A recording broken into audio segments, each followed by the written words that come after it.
بسم الله الرحمن الرحيم سبح لله ما في السماوات والأرض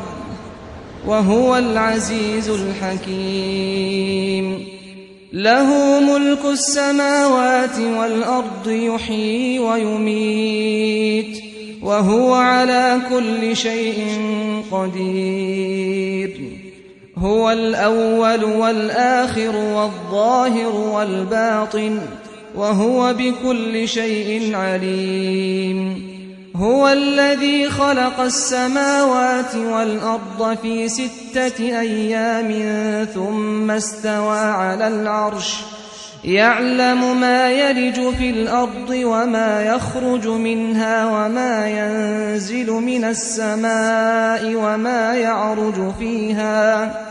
وهو معكم أينما كنتم والله بما تعملون بصير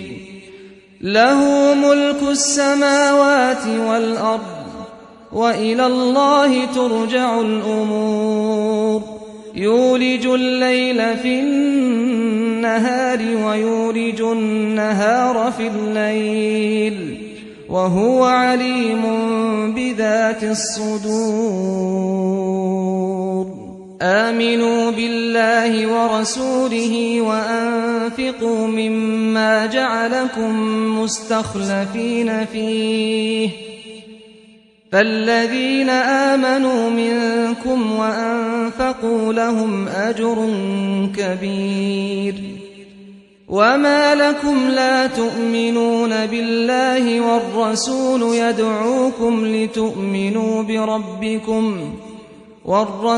يدعوكم لتؤمنوا بربكم وقد أخذ ميثاقكم إن كنتم مؤمنين هو الذي ينزل على عبده آيات بينات ليخرجكم من الظلمات إلى النور وإن الله بكم لرءوف رحيم وما لكم ألا تنفقوا في سبيل الله ولله ميراث السماوات والأرض لا يستوي منكم من أنفق من قبل الفتح وقاتل أولئك أعظم درجة من الذين أنفقوا من بعد وقاتلوا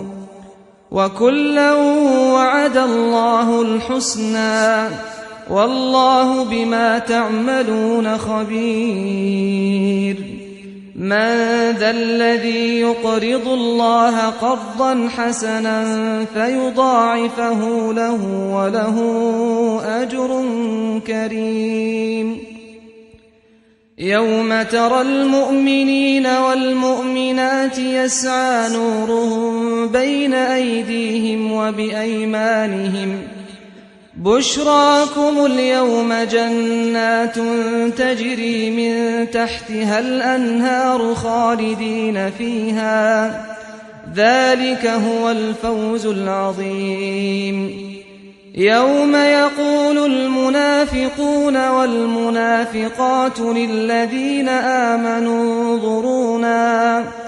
انظرونا نقتبس من نوركم قيل ارجعوا وراءكم فالتمسوا نورا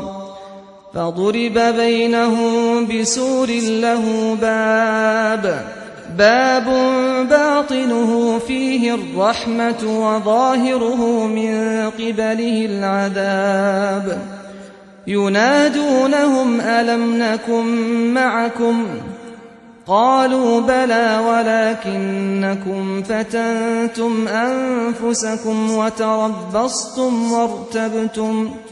وتربصتم وارتبتم وغرتكم الأماني حتى جاء أمر الله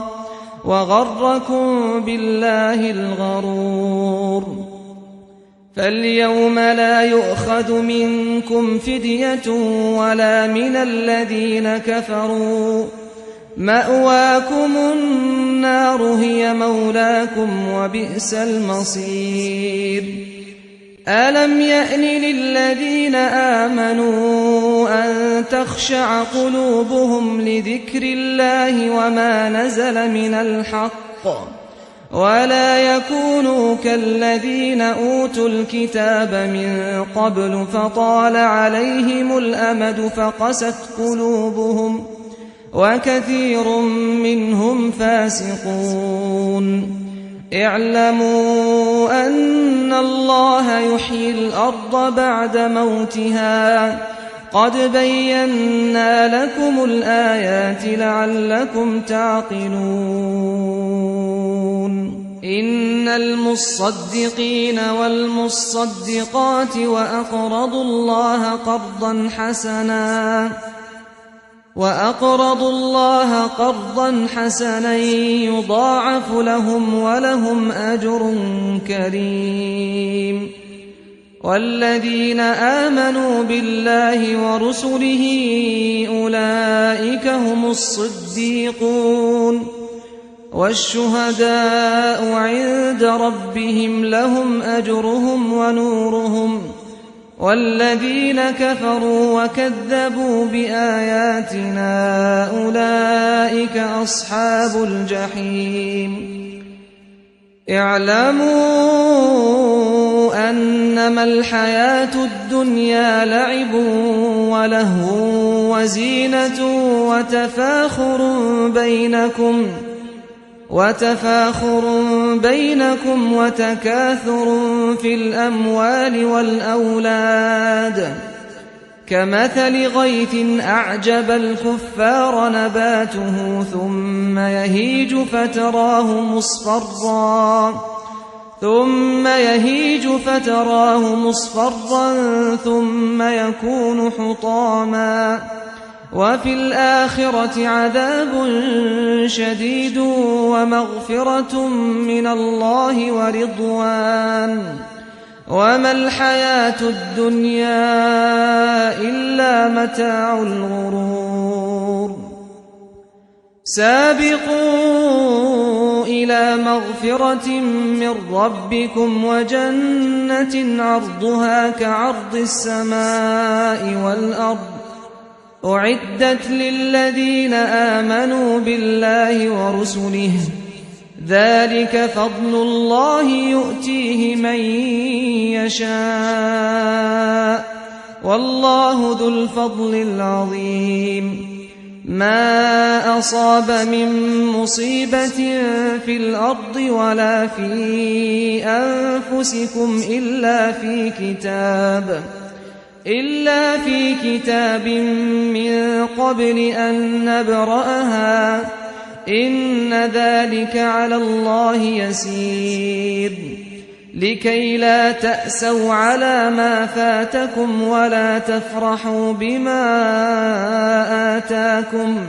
والله لا يحب كل مختال فخور الذين يبخلون ويأمرون الناس بالبخل ومن يتول فإن الله هو الغني الحميد لقد أرسلنا رسلنا بالبينات وأنزلنا معهم الكتاب والميزان ليقوم الناس بالقسط وأنزلنا الحديد فيه بأس شديد ومنافع للناس وليعلم الله من ينصره ورسله بالغيب إن الله قوي عزيز ولقد أرسلنا نوحا وإبراهيم وجعلنا في ذريتهما النبوة والكتاب فمنهم مهتد وكثير منهم فاسقون ثم قفينا على آثارهم برسلنا وقفينا بعيسى ابن مريم وآتيناه الإنجيل وجعلنا في قلوب الذين اتبعوه رأفة ورحمة ورهبانية ابتدعوها ما كتبناها عليهم إلا ابتغاء رضوان الله فما رعوها حق رعايتها فآتينا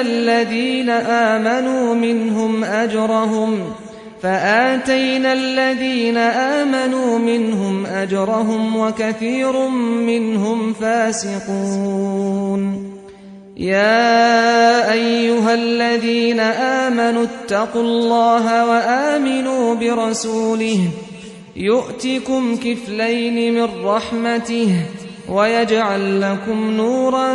تمشون به ويغفر لكم والله غفور رحيم لئلا يعلم أهل الكتاب ألا يقدرون على شيء من فضل الله وأن الفضل بيد الله يؤتيه من يشاء والله ذو الفضل العظيم